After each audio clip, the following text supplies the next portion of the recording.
Bueno, ya estamos grabando, así que la prudencia. Bueno.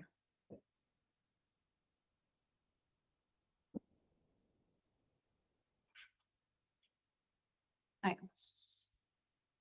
Bueno, yo soy Macarena Casasa, residente de segundo año, estoy estrenando año de residencia, de la Clínica del Niño. Hoy voy a hablar un poco de trastornos de la marcha, que es un tema súper amplio, muy amplio. Lo redujo un poco a un caso clínico que vamos a ver después, entonces nos vamos a enfocar más en una parte de un caso clínico que tuvimos acá en la clínica. Primero, entonces, para hablar de trastornos de la marcha, tenemos que entender un poco la marcha normal, ¿bien? Y la marcha normal requiere que tenga ciertas pautas. Primero necesitamos estabilidad en el apoyo.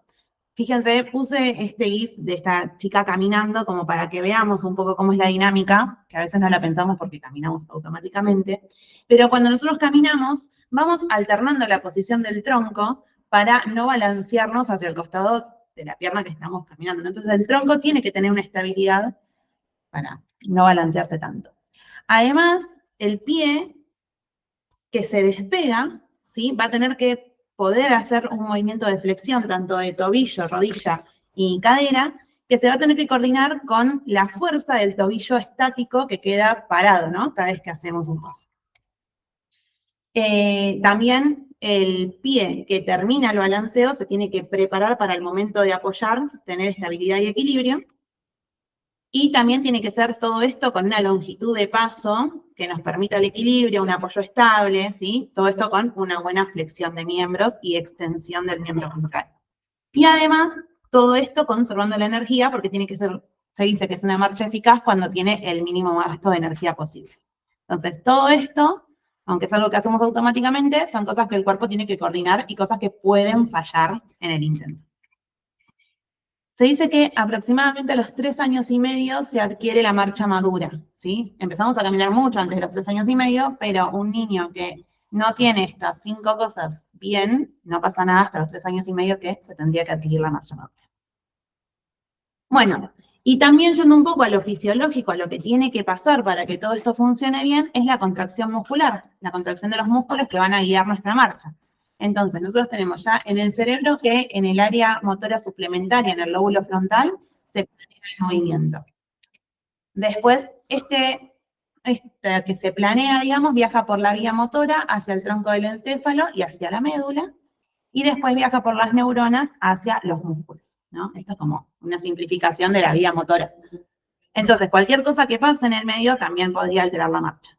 Y además, están involucrados los sentidos, porque los sentidos nos ayudan a orientarnos en nuestro cuerpo y el espacio, entonces también podría fallar algo. Los ganglios basales, que contienen lo que se llama memoria motora, nos ayuda a ver cómo fueron movimientos anteriores para poder después, al momento de iniciar un movimiento nuevo, tener noción de la postura, la posición, cómo ejecutarlo, etc. Y el cerebelo, ¿no? El cerebelo que hace, se encarga de la parte de que el patrón de movimiento que vamos a tener sea el patrón de movimiento deseado. Bueno, y la médula con sus arcos reflejos. Entonces acá también de golpe puede fallar, por ejemplo, algo en lo que es el lóbulo frontal, entonces voy a tener movimientos involuntarios, como crisis epilépticas, espasticidad. Por ejemplo, si tuviera algo en los ganglios basales, voy a tener dificultad en el inicio del movimiento y en la velocidad de los movimientos. Y, por ejemplo, algo en el cerebelo va a hacer que haya movimientos no coordinados o no esperados. Como ejemplos, ¿no? Entonces, acá pasamos a hablar ahora sí de los trastornos de la marcha. Hay un montón de trastornos de la marcha. Me fui a los más frecuentes que podemos llegar a ver, ¿sí? Por ejemplo, la marcha hemipléjica, que se da por afección corticoespinal. Podemos tener afección ya sea en la corteza del lóbulo frontal o en cualquier parte de la médula. Entonces tenemos una mitad del cuerpo que está funcionando bien, hacia la cual se va a inclinar el cuerpo al momento de la marcha, y la otra mitad, que es la que va a tener la hemiplegia. Otro tipo de marcha con trastorno es la marcha de Trendelenburg. Miran que se dice como marcha de pato. Eso es porque hay una hipotonía, por lo general en los músculos glúteos, que no permiten que se flexione bien la cadera, entonces también da este tipo de marcha. Hay otro tipo de marcha patológica que es la marcha en puntillas, que en realidad se dice que puede ser fisiológica como el primer tiempo que un niño camina, pero después ya es patológico, puede hablar de una lesión piramidal, medular, puede hablar también de una lesión no tanto a nivel del sistema nervioso, sino que, por ejemplo, hay una miopatía en el tendón de Aquiles, entonces hay mucha contracción y caminan en puntillas. Y está la ataxia, que es en donde más me voy a enfocar en el Ateneo de hoy. Por eso les decía que, si bien es un tema amplio, me voy a enfocar un poco más en ataxia. Ataxia, A significa sin, taxia, orden. Así que básicamente tenemos una marcha sin orden, ¿no? Tenemos incoordinación motriz y dificultad para mantener el equilibrio, entre otras cosas que vamos a ver ahora. Fíjense, estos dos son gráficos de personas con ataxia. Tienen una marcha inestable, tienen un aumento de la base de sustentación, o sea, separan las piernas al momento de caminar para tratar de equilibrar esta inestabilidad, caídas frecuentes, inestabilidad postural, ya sea en bipedestación, o sea, parados también tienen inestabilidad, o sentados también se estacionan. Bueno, la ataxia puede ser crónica, ¿sí? Puede ser una ataxia, bueno, crónica justamente, que puede ser progresiva o no. Puede ser una ataxia recurrente, donde yo tengo episodios de ataxia que tienen resolución entre medio, pero recurre, o la ataxia aguda, ¿sí? La ataxia aguda es una urgencia neurológica. ¿Por qué? Mayormente suelen ser por causas benignas, ¿bien? Pero es potencialmente grave, o sea, si es malo, es grave. Entonces, es una urgencia neurológica. Vamos a hablar un poco entonces de las causas por las que puede haber ataxia aguda, ¿sí? La causa principal es cerebelosa. ¿Se acuerdan que hace un rato les dije que el cerebelo se encargaba de esto de los movimientos coordinados y nada, el movimiento que quiero hacer que salga bien? Entonces, la ataxia cerebelosa es una de las causas más frecuentes. ¿Qué pasa? La ataxia cerebelosa se puede dar por un montón de factores, ¿sí? Entre ellos tenemos la ataxia cerebelosa postvacunal. Entonces, es algo que tenemos que tener en cuenta. Si un nene se dio vacunas 15 días atrás, bueno, puede ser una causa. También puede ser postinfecciosa, también 15 días para atrás, ¿sí? Y todo esto suele cursar con lo que se llama cerebelitis aguda, ¿sí? Hay una inflamación del cerebelo y ahí tengo la ataxia. Tóxicos, también, si vemos un nene caminando a que está táxico, tenemos que pensar que puede haber ingerido algún tóxico, ¿sí? Alguna medicación, bueno, eso es lo que después vamos a tener que ver. Infecciones, como por ejemplo la meningitis, cualquier infección del sistema nervioso. Postraumática, también puede ser postraumática en sí por el trauma, por una hemorragia, por un edema, por que se haya originado. Daño cerebral, ya sea por hipoxia, por hipoglucemia, por un estatus convulsivo. Una masa en fosa posterior, que siempre que hablamos de masa, cualquier cosa que ocupe espacio, puede ser un tumor, puede ser hidrocefalia, puede ser un absceso. Y otras causas, como les dije, es muy amplio, que pueden ser inmunológicas, como el Guillain-Barré, esclerosis múltiple, pueden ser causas psicógenas, pueden ser migrañas, ¿sí? Todas estas cosas pueden darnos ataxia. Entonces, si bien es algo que nosotros podemos ver en el paciente, fíjense que pueden ser cosas desde menos grave, que se autolimitan, como por ejemplo, no sé, la cerebelosa, a algo como un tumor o una masa en la fosa posterior. Bien, por eso hablamos de que es una urgencia. ¿Hasta acá alguna duda? Vamos bien, hay que callarnos. Bueno, con respecto al diagnóstico de la ataxia. Al momento, a ver, cuando decimos diagnóstico de la ataxia, en realidad sería, si yo veo una ataxia, ¿qué diagnóstico hago en ese nene, no? Porque la ataxia en sí no sería el diagnóstico. La ataxia es lo que estamos viendo de un diagnóstico. Bien, empezamos con una anamnesis detallada, ¿sí? Todo. Se pregunta desde cómo empezó la ataxia, pero también vamos para atrás, antecedentes del niño, obviamente la edad, desde cuándo camina, si siempre caminó así, si no, una anamnesis bien detallada. Y después hacemos el examen físico. Y acá es algo que quizás no era tanto de este Ateneo, pero yo me quise detener porque creo que suelen a veces fallar cosas en el examen físico neurológico. Entonces, lo que quise hacer en este Ateneo es como poner puntos para que todos tengamos un criterio y en el momento de tener que hacer un examen físico neurológico, no nos olvidemos cosas importantes. Así que vamos con el examen físico que tenemos que hacer un nene que llega con ataxia o con cualquier cosa neurológica. Bien. Bueno, la idea de un examen físico neurológico completo para nosotros desde la parte clínica, no el que hace después un neurólogo, tendría que incluir estas 7 cosas, ¿sí? Funciones corticales, evaluación de los pares craneales, del sistema motor, del sistema sensitivo, del cerebelo, la postura y la marcha, y si hay signos de irritación meningia. Funciones corticales. Hay muchas funciones corticales, ¿sí? Nosotros tenemos que evaluar varias. Empezamos con el nivel de conciencia. Eso es fácil de evaluar, vemos al paciente, vemos si está alerta, si tiene una conciencia disminuida, si está obnubilado, bueno, cómo maniobrar, o si está aumentada, ¿sí? Si está, no me sale la palabra. Excitado. Eso, excitado, no me sale. Excitada, irritable, tal cual. Eso. Después vemos la orientación en espacio, tiempo, reconocimiento. Por ahí, si tenemos un nene chiquito, no le podemos decir, bueno, ¿qué día soy? ¿Sí? Pero sí, si reconoce a sus padres. Tenemos, bueno, podemos ver la orientación.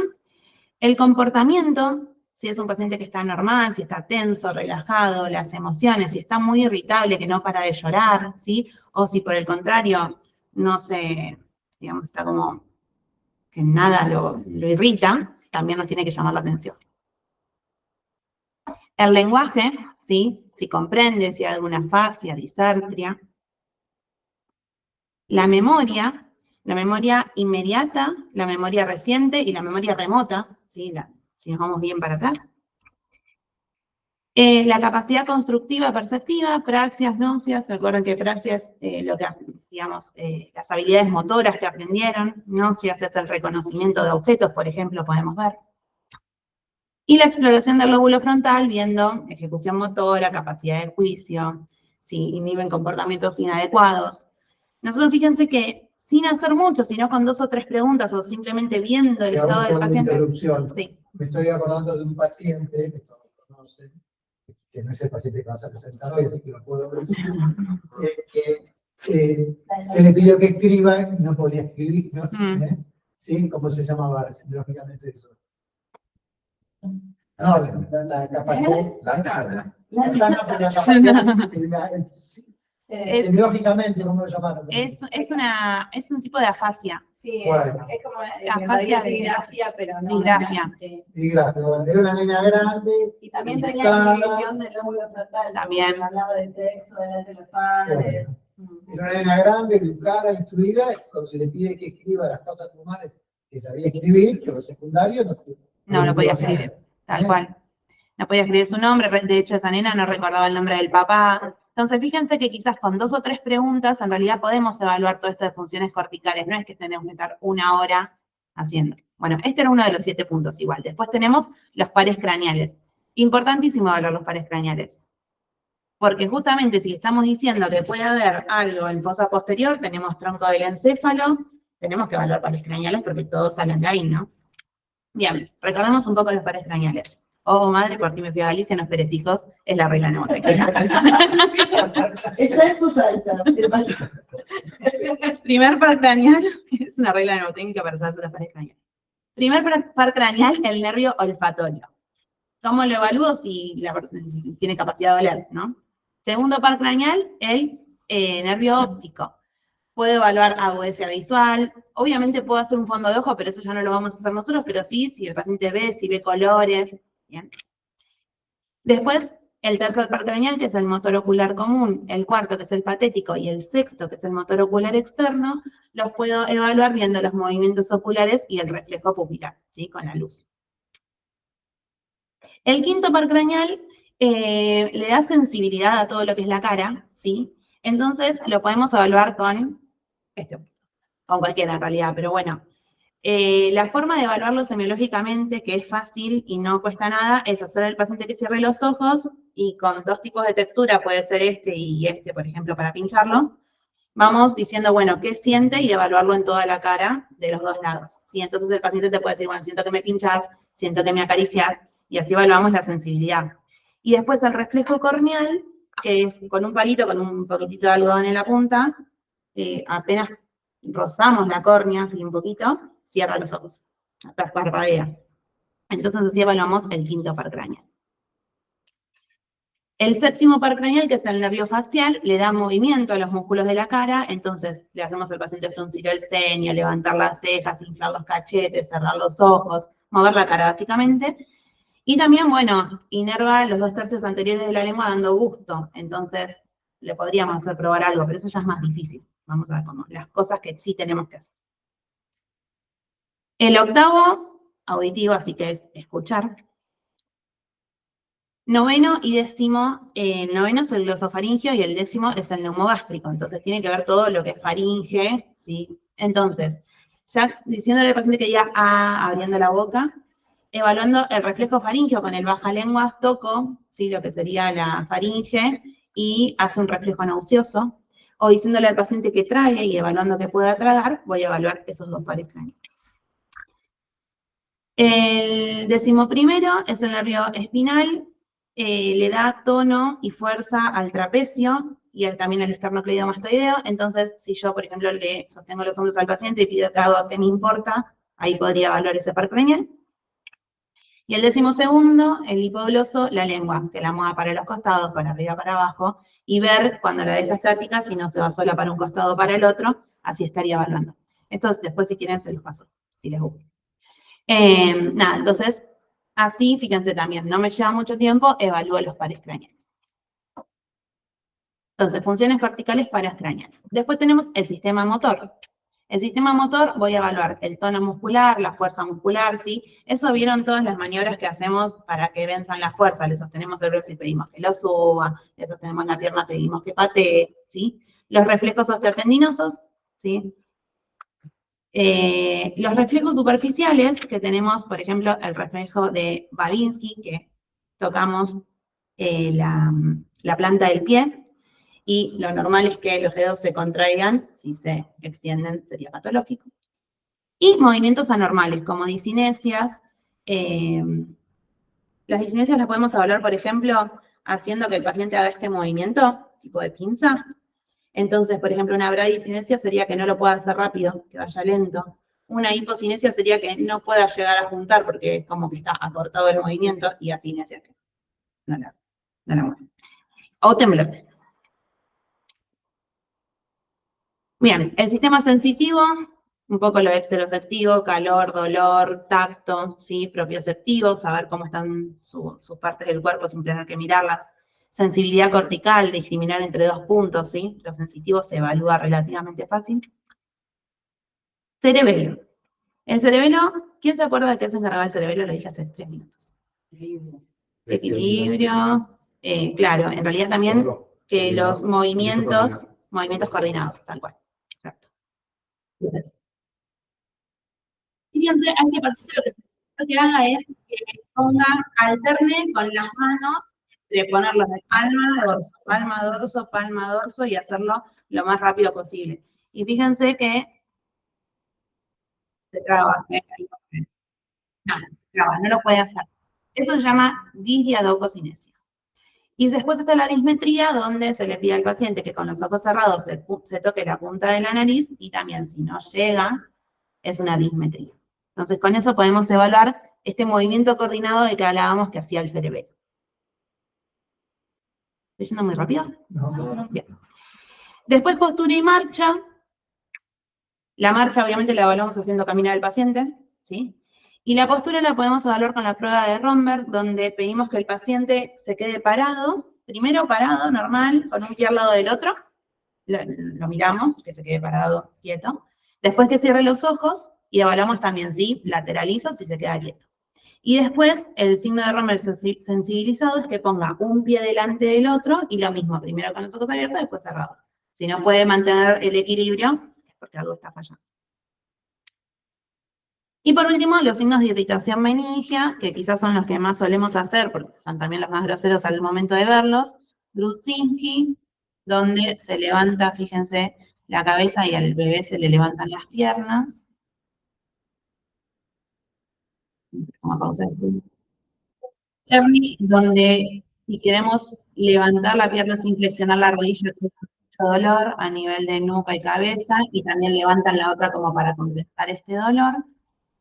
Pero es una aclaración de eso, porque si bien a la prueba me remito, que ahí está en el video, es excepcional en el lactante eso. Claro, es verdad. ¿Sí? Todos los síndromes clínicos que ustedes estudiaron en la facultad, en general son floridos en adultos. Claro. ¿Sí? En adolescentes. Ustedes dicen, tengo un afloramiento cardíaco, infiltración yugular, todo eso, tendría lactante, un afloramiento cardíaco es raro de verlo. Claro. Dice síndrome de congestión pulmonar. Sí, síndrome de congestión pulmonar lo van a ver a partir de 8 años para arriba. No lo van a ver en un lactante. Y un síndrome meningio completo también lo van a ver en un chico en general, en un chico más grande. Claro. Si hay mucho compromiso, finalmente aparece la sintomatología. El bebé este. No, no encontré tampoco videos de nenes más grandes, pero sí, claro, se va a ver más en nenes más grandes. Y la rigidez de nuca, donde estamos levantando el mentón con el tórax y se levanta. Ahí tenés. La pele que hice el otro día estaba así. Sí. Bueno, nada, se levanta completo, justamente rigidez de nuca. Bien, entonces con todas estas cosas nosotros tendríamos un examen físico completo. Lo que hablábamos un poco hoy con Juan, no quiere decir que yo tengo que saber, bueno, entonces si me da mal esto, ¿qué tiene el nene? A veces no sabemos directamente rápido nosotros cuál es el diagnóstico. Sí sabemos al momento cuándo hay que hacer una interconsulta, o al momento de hacer una interconsulta, contar el paciente de forma completa, ¿sí? Bien. Separar lo normal de lo patológico. Claro. Es lo que ustedes tienen que hacer. Tal cual. Bueno, volviendo a la ataxia. Porque recuerda que estábamos hablando de ataxia. Entonces, yo hago la anamnesis detallada del paciente que llega con ataxia, hago todo este examen físico completo y después tengo que hacer otros estudios según lo que yo sospeche. Por ejemplo, volviendo a las causas de ataxia, gracias a Adrián. Volviendo a las causas de ataxia. Si yo sospecho o si yo sé que el nene, el paciente, tuvo un traumatismo del cráneo, voy a hacer quizás una neuroimagen, ¿sí? Ahora, si yo sospecho que ingirió tóxicos, bueno, haré tóxicos en la orina, tóxicos en sangre, ¿sí? Si yo sospecho que es tipo glucémico, bueno, y así según la causa que yo sospeche, voy a hacer distintos exámenes. Y el tratamiento también va a ser según la causa, obviamente no se va a tratar igual un traumatismo que un tóxicos ingeridos, y un tratamiento general, que va a ser obviamente reposo, hidratación y eventualmente si está con vómitos, antiemético. Bueno, esa sería la parte teórica. Vamos ahora al caso clínico. ¿Alguien me quiere hacer alguna pregunta de la parte teórica?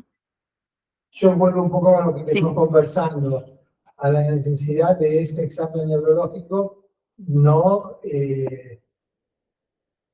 romperlo, no separarlo del examen general. No, tal cual. ¿Sí?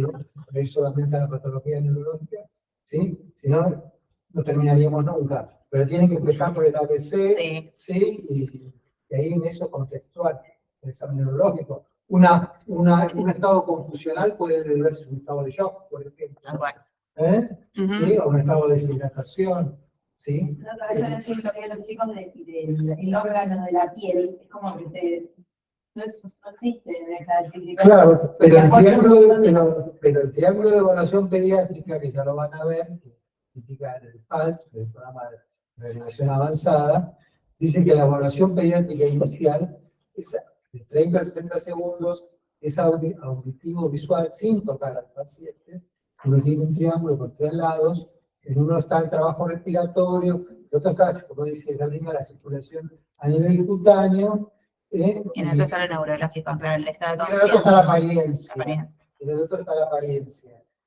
Pero la piel es un órgano muy importante para evaluar el estado circulatorio. Sí. Porque el organismo rápidamente ante el shock redistribuye el flujo y siempre se castiga la piel. Pero bueno, si salimos del tema de ahora, la evaluación adecuada del estado de conciencia tiene que ser con el paciente que se ha reanimado. ¿Sí? Ahí es cuando yo sé qué paciente tengo. Claro. Porque simplemente puede estar expresándome no un problema neurológico, sino estar con la perfusión. Tal cual. Sí, eso. Quizás me faltó decirlo. No me extendí en eso. Obviamente, si llega un chico totalmente deshidratado, no voy a decir, bueno, está nucleado porque tiene algo en el cerebro, quizás le paso el líquido y ya está. Pero bueno, nada, me fui a los fines de acá, pero obvio, sí, hay que hacer el examen físico completo, por favor. Te lo rogamos. Bien, vamos con el caso clínico. Llega este paciente.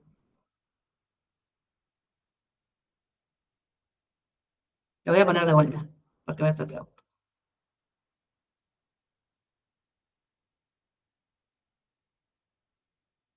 Bueno, ¿qué ven?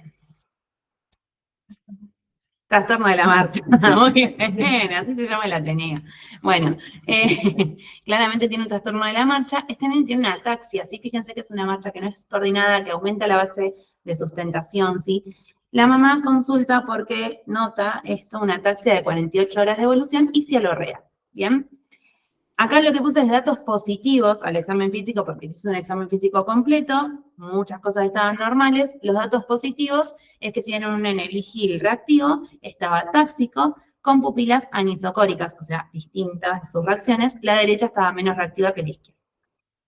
Solo eso, el resto del examen físico estaba normal. Estaba también afebril. Solicitan un laboratorio. Les copié todo, pero en realidad es de bajo riesgo, con 7.600 blancos, la glucemia estaba normal, PCR menor a 6, electrolitos y estado ácido base normal, y se solicita también una tomografía de encéfalo que aparentaba normal. No tuvimos o sea, ni bien lo pidieron, no estaba el informe, pero aparenta normal. Al segundo día de internación, esto pasó a la tardecita, al segundo día de internación, el paciente seguía reactivo, vigil, se le sumó debilidad en miembros inferiores, seguía con cialorrea, presenta desmejoría clínica desde su ingreso, ya tenía una disminución de fuerza, como les decía, de miembros inferiores, y se solicita interconsulta con neurología infantil. Se solicitaron más cosas que el día anterior, que habíamos solicitado laboratorio y habíamos solicitado tomografía. ¿Qué solicitarían? ¿Qué se les ocurre? Algo. No. Una tomo ya la hicimos, Sabrina, ayer la hicimos una tomo. Por ejemplo, entre las causas dijimos que, bueno, traumatismo no había tenido, pero dijimos que, por ejemplo, podría haber ingerido tóxicos, ¿no? Entonces, se podría solicitar tóxicos en orina, ¿sí? Bueno, en este caso, tóxicos en orina, un examen de líquido cefalorraquídeo, una función lumbar, porque era un nene que estaba con signos neurológicos y desmejoría clínica, y una resonancia de encéfalo, se le pidió. Los tóxicos en orina vinieron negativos, el examen de líquido cefalorraquídeo, que se pidió citofísico-químico, cultivo y virológico, fue normal, y se pidió la resonancia, que tardó unos días en hacerse por tema de turnos y todo eso, así que la vamos a ver. Al tercer día de internación, miren esa pierna como se levanta después del reflejo, miren esa otra. Él estaba muy irritable, y fíjense que estaba hiperreflexico. Seguía con cialorrea, y acá no se ve tanto, pero acá tiene como unas vesiculitas chiquititas, que se interpretan como virus, pueden ser un herpes, entonces se decide medicar con aciclovir. Bueno, al sexto día de internación, como pausa a todo esto se iba como, obviamente se hacían cosas, ¿no? Se iba expectando, se iba haciendo todo el tratamiento de sostén, se iban estudiando cosas. Bueno, le corté, digamos, la cabeza para que no se vea la cara, pero quiero que vean cómo se ve inclinado el cuello y cómo está todo el tono muscular de este paciente. ¿Ven cómo está como tirado para el costado? Está muy hipotónico. Fíjense que yo les había dicho el día 2 que tenía debilidad en miembros inferiores, y ahora miren este. Miren cómo caen. Está totalmente hipotónico. Bueno, sexto día de internación. O sea, era algo que estaba avanzando muy rápido. Sospechan una enfermedad desmielinizante, se solicitan anticuerpos para, bueno, enfermedades desmielinizantes, y se indican pulsos de metilprednisolona. Posteriormente, el paciente comienza con, no puse las fotos para preservar lo que es la cara, pero bueno, presenta estrabismo, además cuadriparesia, Babinski positivo, y orina por rebosamiento. El bebé estaba como sin orinar. Cuando le empezaban a hacer masajes, empezaba a orinar, como que todos sus músculos estaban muy hipotónicos. Presenta una apnea con cianosis periorificial y se decide el pase a terapia. A todo esto, en terapia llega el resultado de la resonancia, donde dice que presenta una neoformación expansiva pontina que se extiende hacia el mesencéfalo. Es una imagen heterogénea, mayormente hipointensa en T1 e hiperintensa en T2, con áreas de realce en anillo. Con esto se solicita la valoración por oncología, quien lo interpreta como un glioma difuso infiltrante de protuberancia. Y bueno, y acá se plantea, por un lado, el hacer una biopsia de este tumor, pero por otro lado se dice, está avanzando tan rápido que priorizaron empezar con tratamiento radiante, con terapia de rayos. Bueno, hasta este momento estaba en terapia, pero no estaba ventilado ni nada, estaba haciendo un soporte. El 10º día de internación, fíjese, 10 días, un nene que entró caminando, con ataxia, pero caminando, de 48 horas de evolución de ataxia. En el 10º día presenta tiraje generalizado, estridor inspiratorio, está taquipnéico, satura 87, con máscara de reservorio. Intentan hacerle una nebulización con budesonide, etcétera, pero yo hablé con la médica de terapia que lo atendió y me dijo que vio que salió del cuadro, dejó de estar, o sea, aumentó la saturación, todo, pero en un momento ve como que tose medio raro. Ella dijo como que hizo como poquito. Entonces en ese momento le fue a evaluar el reflejo de oxígeno y el reflejo nauseoso y no tenía reflejo. Entonces dijo, este chico no puede preservar su vía aérea, entonces ahí decidió que ingrese en asistencia ventilatoria mecánica.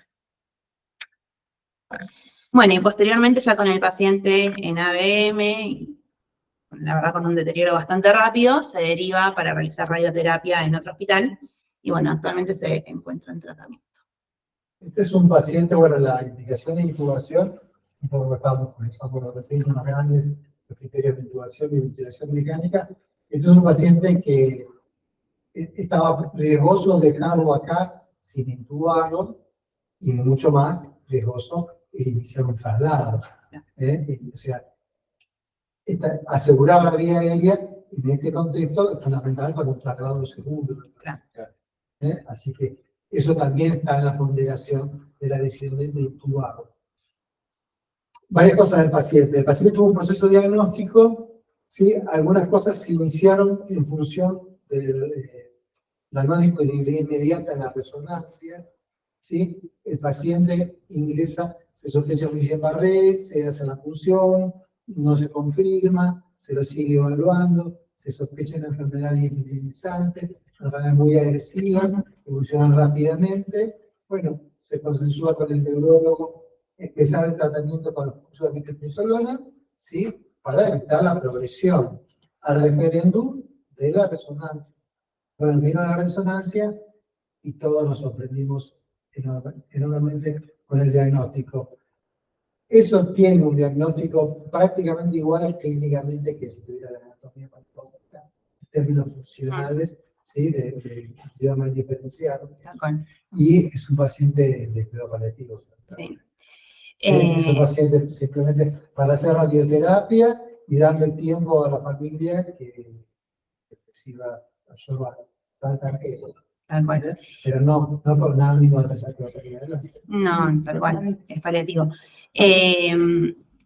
Lo que les decía hoy, quizás al momento de contar el caso clínico decir, sí, ¿por qué? No sé, tardaron, no sé, tantos días en hacerle la función lumbar. Bueno, porque como decía Juan, son cosas que en el día a día se van dando, bueno, se sospecha esto, se toma esta conducta, después se sospecha de otro y se toma otra conducta. Quizás plasmado en un PowerPoint decís, se me ocurren otras cosas, pero hay que ir viendo al paciente y siguiendo la.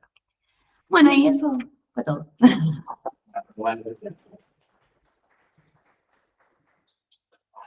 Es un gran caso. Es cierto, para entrar a nado tiene que estar. Impecable como siempre, Maca. Gracias, María. Un besito. Adiós. Bueno, corto acá.